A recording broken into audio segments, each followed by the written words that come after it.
finalement, ce qui atteste de l'intérêt que les gens portent à l'idée de cycle, c'est tout simplement, et c'est vrai pour la population générale et pour beaucoup d'astrologues en particulier, le critère de l'âge. Au fond, un astrologue qui reçoit un client, il a un âge devant lui. Et il va être inspiré par cet âge. Il ne va peut-être pas tenir compte des transits planétaires ou de je ne sais quel système prévisionnel, mais sinon celui de l'âge. Et l'âge, c'est aussi un système prévisionnel. Hein. Si je dis dans 10 ans, vous ferez ceci, vous ferez cela, etc.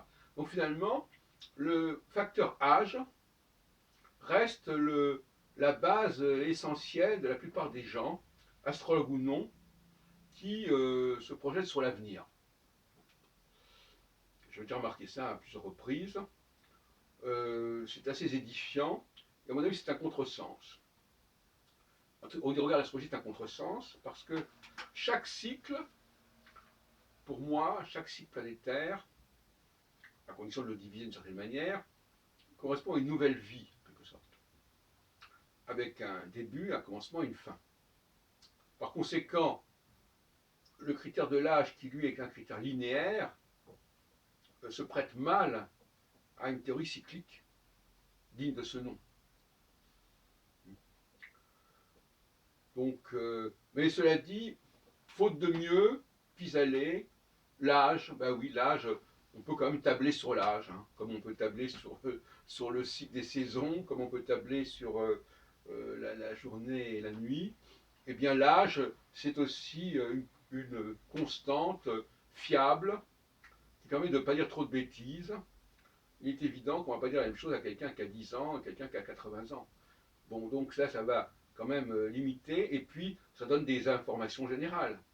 Tout comme d'ailleurs le critère du sexe, quand même, qu'on le veuille ou non, un astrologue ne peut pas faire abstraction non plus du fait qu'on a affaire à une homme ou une femme. On a beau dire que ça ne joue plus de rôle, il n'empêche que dans l'esprit des gens, dans l'imaginaire des gens, quand ils se projettent, quand ils réfléchissent à ce que peut être quelqu'un qu'ils ne connaissent pas a priori au départ, ou qu'ils le connaissent d'ailleurs, eh bien l'âge et le sexe vont être des éléments fondamentaux, et comme ils l'ont toujours été, mais ça, c'est pas de l'astrologie, hein, vous direz que c'est. Alors, un autre aspect que je voudrais aborder, toujours à propos de l'astrologie, c'est justement l'utilisation d'autres critères beaucoup plus sérieux. Mais je voudrais vous parler ce soir du fleuve du Lété.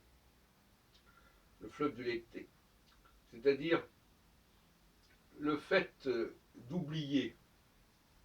Car quand on passe d'un cycle à un autre, il y a un phénomène d'amnésie qui se produit. C'est pour ça que je vous dis, le critère de l'âge, bon ça va, c'est linéaire, mais moi ce qui m'intéresse, c'est le critère cyclique. Nous vivons des vies successives, pas dans d'autres vies, hein, dans la même vie sur Terre, dans la même vie. Nous vivons des vies successives. Pour les Saturniens, on peut dire qu'il y en a 3, 4. Pour les Jupitériens, il y en a peut-être le double. Alors pour les Martiens, ça ne se compte pas. Et il peut y avoir des changements, des déménagements, des changements de boulot interminables et infinis. Et donc le Lété, le fleuve du Lété, c'était, on dit souvent que lorsqu'on se réincarne, et là on le dit dans un sens plus platonicien, quand on se réincarne, on oublie ses vies antérieures, en tout cas sur le moment, mais qui n'empêche pas qu'elles continuent à exister sur le plan plus ou moins subconscient. Eh bien voilà, c'est-à-dire qu'en fin de compte, le début d'un nouveau cycle, c'est un peu une sorte d'amnésie qui permet de redémarrer sur de nouvelles bases en quelque sorte, tandis que la phase numéro 2, la phase Yang, serait plutôt une période d'anamnèse, où l'on se souviendrait du passé. Donc il y a un rapport à la mémoire qui est très intéressant au niveau cyclique. On commence le cycle, un nouveau cycle, sans mémoire, et lorsque l'on bascule vers la deuxième partie du cycle, la mémoire revient, et elle va peser sur nos engagements, nos décisions, etc. etc. Voilà cette mise au point que je souhaitais faire avec vous.